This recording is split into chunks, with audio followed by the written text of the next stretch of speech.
York City, also known as the Big Apple, or the center of the world. 9 million people live here, and 40 million tourists visit each year. That's a lot of stomachs to feed, but there's no shortage of food here. It's everywhere, on almost every street corner, usually served by men and women who started their lives in another country and came here in search of a better standard of living and to make money. The simplest, quickest, and most popular snack is as synonymous with New York as the skyscrapers and yellow cabs. No tourist visit is complete without buying a hot dog at one of the many vendors dotted around Manhattan. But what few visitors realize is that for street vendors here, they face a daily struggle just to survive in business. We have a big enemy. These are vendor tickets, and this has got to stop. I did the hunger strike. Tough out there. That's street food from New York.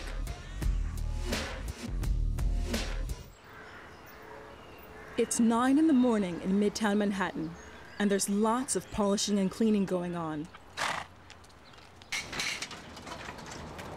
In this garage, street food vendors have already been at work for a couple of hours, restocking their carts and making sure that the stainless steel will gleam in the sunlight. I freeze the water. The facility is run by Mohammed El Sayed, who moved to the States from Egypt and has been in the vending business for 21 years. It's provided him with a good living, but Mohammed says it's a grueling job. We are in the street. We're taking all the cold, the rain, and the hot, the heat. So we take everything. It's a tough job. This is one of the most tough jobs in New York City. He runs 6 of his own carts and leases space to more than 20, operated by vendors from mainly the Middle East. Ali Baladi left Tehran for political reasons nearly half a century ago and has been selling hot dogs ever since. He's made enough money to enable his children to attend top universities here. I have a very, very, very beautiful family. My son, one is finished Columbia, one is finished Cornell, one pharmacy. Some of the carts are heading for bustling tourist areas, while others service the needs of the business community. This is a crowded, fast-paced, high-stress environment. 60,000 people per square mile. Office workers are looking for a quick and inexpensive meal that often they will take back to their desk to eat while working. Ala from Cairo is a rookie vendor who came to the U.S. just 8 months ago. He'd like to study here, but right now needs the cash from selling hot dogs to survive in what is one of the world's most expensive cities. I hope to learn in schools, the faculty, but too much money, and I have a lot of bills. Yeah, this easy work. The man on the bike is the all-powerful, anonymous food critic for the popular Village Voice paper.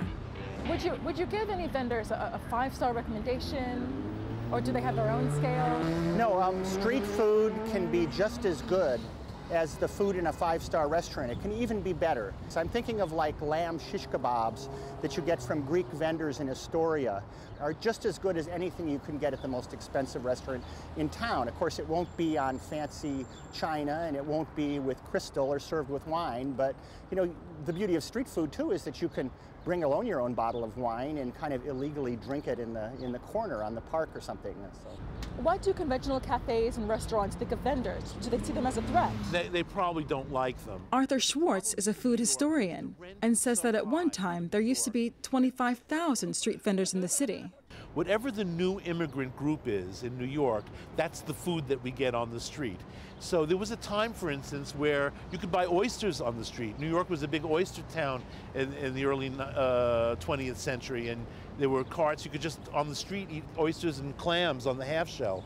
Nowadays, because we have a lot of people from Bangladesh and Pakistan and from various Middle Eastern countries and Afghanistan, we have a whole new range of carts.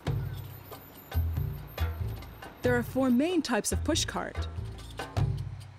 The more elaborate ones can cost as much as $30,000. It's a cash-only business.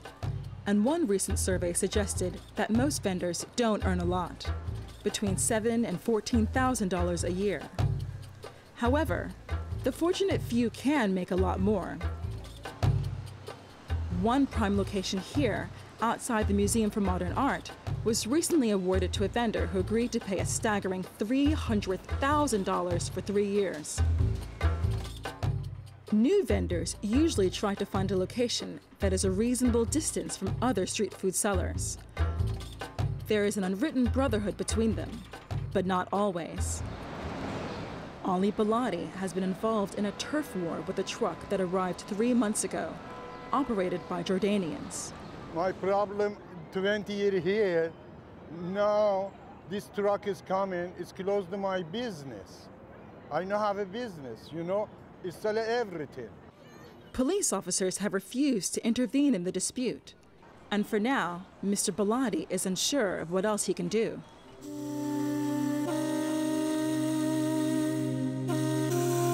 Manhattan's predominantly Muslim street food vendors come to air their grievances and seek advice and support at the mosque. This is the largest one in the city and attended by people from more than 70 countries. Most of those who are on the street selling food are Muslims, either from Middle East or South Asia. We find Bangladeshis, Pakistani, Egyptians, Palestinians. And so I was surprised to find many Muslims are really on the street selling food, and it's amazing for me. The Muslims coming to this country basically for at least 2 reasons. They want better life. But you have to understand also that some Muslims also come into this country for political reasons. They want more freedom, they want democracy that they didn't find back home. The mosque is a great place for vendors to come in order to discuss some of the problems and issues that they face. But sometimes you've got to step outside of your community in order to battle in the sea of regulation. In Manhattan, the biggest daily challenge for the city's 3,000 licensed street food vendors is observing the strict laws about the way they must operate, many of which seem arbitrary and open to interpretation. City officials legislate on health and safety and ensure that the cart itself adheres to very specific requirements. The police ensure that carts are only positioned where they're allowed to be and check that the permits are displayed and up to date. Violations can bring tickets and fines stiff enough to put a vendor permanently out of business. For example, this one for failing to display his license. He was vending hot dogs without displaying his license. For 9 months, Sean Bazinski sold Mexican burritos on Park Avenue to raise cash for law school. How are you doing? He soon realized that food vendors needed legal help and is now director of the street vendor program for the social action group Street Justice. Every day there is a team of police officers who are cruising the city, and their sole job is just to do vendor enforcement. Why? Why are they targeting vendors in particular? It's a function of the people who have power in our city. The big businesses and the big real estate companies in general don't like street vendors. They think that they want the streets to look the way that they want them to look. And so they're constantly calling the police department, and they're constantly going to community meetings and complaining.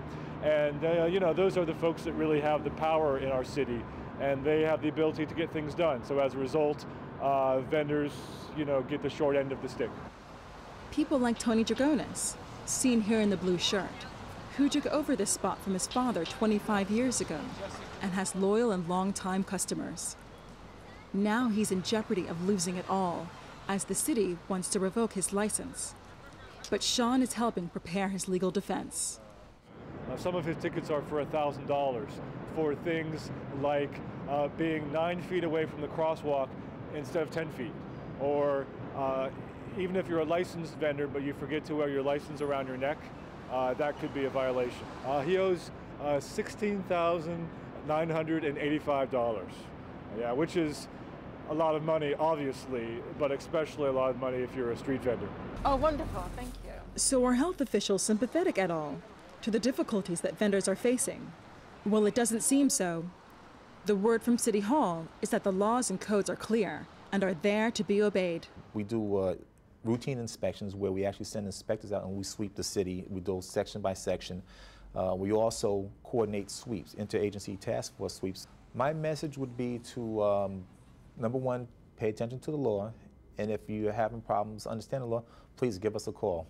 And Mr. Middleton insists that his inspectors are not issuing tickets to meet any quota system. It's very possible to operate without getting a ticket. Mohammed has had his fair share of run-ins with authority here too, and has attended court to support colleagues on numerous occasions. Do you know of anyone that's ever lost their business because they haven't been able to pay any of these fines?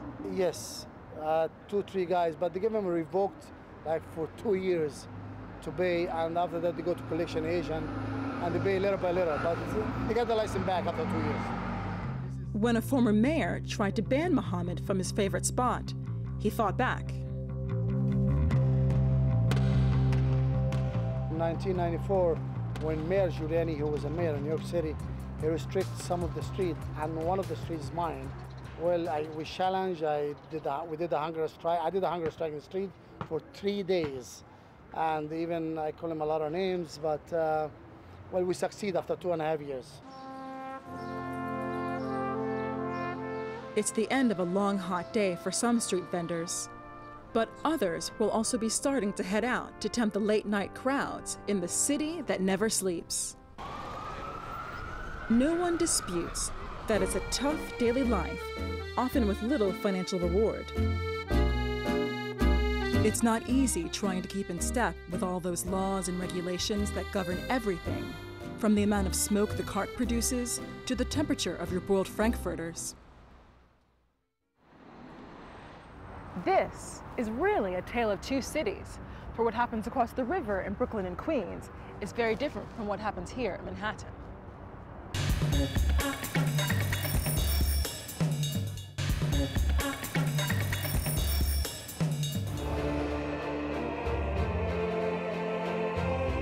Welcome to Brooklyn, or rather, a small part of it, now known as Little Russia by the Sea. The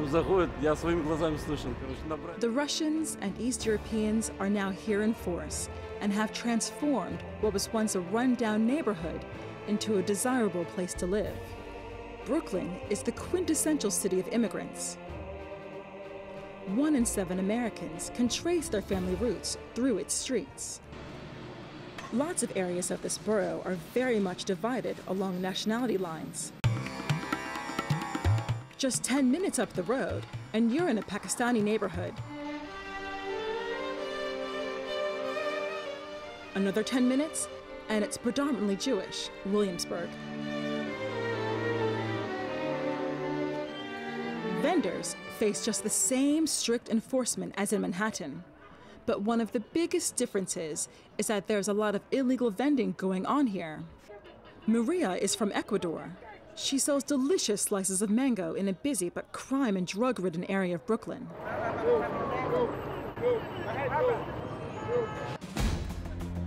Here, people are watchful and suspicious of outsiders, especially when they have cameras. When we tried to accompany Maria to pick up fresh supplies, we were quickly surrounded by 4 men and had to stop filming for a time. Yo, hey, what's up, man? Hey, how you doing? Yo, damn. Maria has a vending license, but like so many thousands of others, no cart permit. I would like to open my own fruit stall, a proper stall, where I wouldn't have to work on the street. I could sell lots of fruit and employ other people. The city only allocates 3,000 annual cart permits, but 12,000 people have food vending licenses and want to sell on the streets. so thousands feel compelled to discreetly break the law. Hello, Oscar. Hi, Michelle. Welcome to our center. Thank you very much. Oscar Parentes works for an organization that represents both official and unofficial street vendors. My coworker.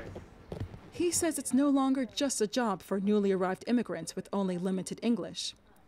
A sharp fall in the number of local factory jobs has also forced many to try and seek a living from food. The street vendors, they don't have choices. They like, if I don't go out to continue selling, I'm gonna die. Oscar says his members don't want to feel alienated. We want to pay taxes. We want to work in more organized environment.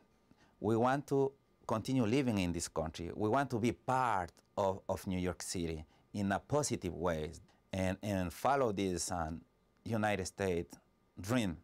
His group are pressing for 15,000 cart permits to be issued, but he realizes that they will meet stiff resistance.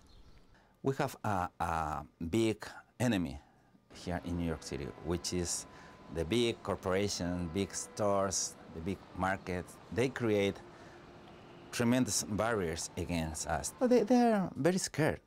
They think New York City is going to be full of street vendors, which is not true.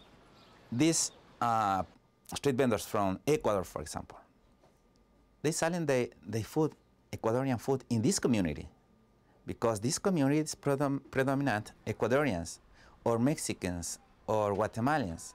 They don't gonna move to downtown Manhattan to sell their, food.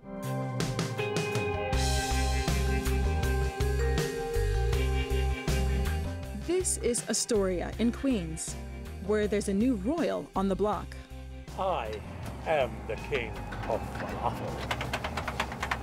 Faraz is a larger-than-life Palestinian who very much bucks the trend. He once owned a restaurant here, which is the eventual dream for many street vendors. But Faraz closed his because he simply loves life on the street. Another one with the other hand. All right. With this kid, I remember his mom when she was pregnant. And look at him, he's a grown-up kid now. That's why we're talking about being in the neighborhood. Faraz says it took him months of trial and experimentation to come up with the unique taste of his falafel. Falafel? Yeah. Falafel. Remember when we used to make the falafel? We put the falafel in the basket like this, fill it up, and sit and wait for the customers when they go and buy. Follow them, actually to the middle of the block. Try the falafel, try the falafel. Wasn't easy.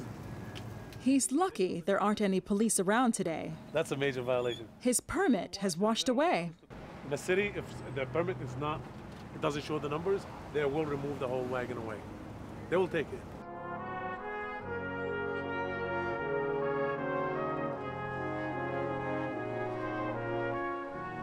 We have so many good food carts in New York now that the hot dog to me is the last resort. If there's only a hot dog around and I'm starving, actually what I'll get is nowadays they serve spicy sausage. It's really like a big hot dog. And that's actually tastes a lot better than these old hot dogs. But we have these halal carts all over the place. There's a wonderful Korean cart on 52nd Street. You don't go far for these carts, but most neighborhoods have a selection of different items nowadays. So let's say you're out, it's been a long day, you want a bite of street food. What do you go for? Oh, that's a good question. What's your top recommendation? Pizza. It's not really on the street food, but we have a pizzeria on every corner in New York, and chances are you're going to get a better slice of pizza. And also, I can take a look at the pizza and know if it's going to be good, so I can walk out if it's not.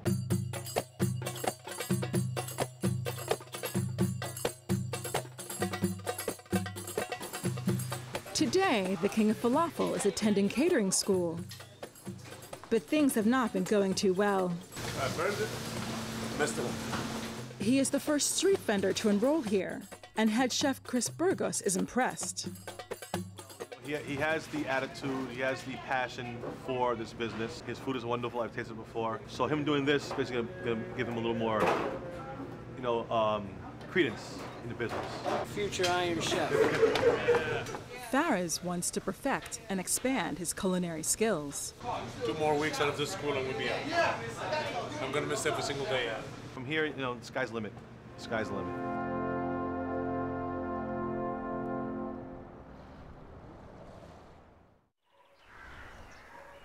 It's Faris's day off, but he still wants to cook.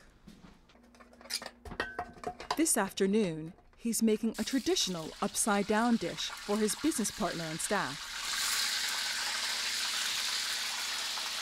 Once in a while, I like to go back into the little traditional dishes just to remind us who we are and where we're from. For the same reasons, his wife and 3 children have now left New York to live back in Ramallah in the West Bank. It was very hard. It was very tough for them to just get into it, but it takes a while. You need kids. When my daughter was 8 years old, that's when she went back, and my son was 2 years. So you adapt faster. You get more space. It's not like you're 18 and take all that away from them and take them back. Faris is very much a 21st century food vendor. We're looking at the website of the King Falafel. After hours of stewing, it's time to eat. That's why we call it the upside-down dish. Remember how we layer all the meat in the bottom and all that, the vegetables, and we turn it upside down? So that's why they call it the makluba. Over here, that's my partner, Assam. He came to the U.S., I think, in '89. He came in. 89, he came into this country. Back home, he was working in Jerusalem as a chef in a hotel. And that's his brother, my partner brother. Just been here in this country for 2.5 years. Left 5 kids behind with him, with his wife. Things are tough out there. And that big chubby guy came in after he got married. He came over here to work, of course, like everybody else did, for a better life. Well, what would New York be like without all of these food vendors, do you think? I don't think it would be very colorful at all. I wouldn't be in New York. The carts serve a really serious, important, and noble function in New York in feeding hardworking people. Despite the hassle, most people can't imagine doing anything else. Many aren't making a fortune, but they love what they do. They love being out on the street, meeting people. They love being their own boss. But most of all, they love being a part of the American dream. Because this is New York. And if you can make it here, you can make it anywhere.